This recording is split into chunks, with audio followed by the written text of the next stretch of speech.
அவர்களுக்கான இரண்டாவது கேள்வி, நபிகள் நாயகம் ஸல்லல்லாஹு அலைஹி வஸல்லம் அவர்கள் விண்ணுலக பயணம் மேற்கொள்ளும் போது இத்ரீஸ் நபியை எந்த வானத்தில் பார்த்தார்கள்? உங்களுக்கான option A 4, B 5, C 7, D 3.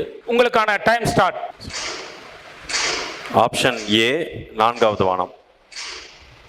கன்ஃபார்மா? கன்ஃபார்ம், லாக் பண்ணிக்கலாம். சகோதரர் A 4 என்கின்ற சரியான பதிலை சொல்லியிருக்கின்றார். ஜிப்ரீல் என்னை அழைத்துக் கொண்டு 4ஆம் வானத்திற்கு உயர்ந்தார். அந்த வானத்தின் கதவை திறக்கும்படி கூறினார். அப்போது யார் அது என்று கேட்கப்பட்டது. அவர் ஜிப்ரீல் என்று பதிலளித்தார். உம்முடன் இருப்பவர் யார் என்று கேட்கப்பட்டது. அவர் முகமது என்று பதிலளித்தார். அவரை அழைத்து வரும்படி அவரிடம் ஆள் அனுப்பப்பட்டிருந்ததா என்று கேட்கப்பட்டது.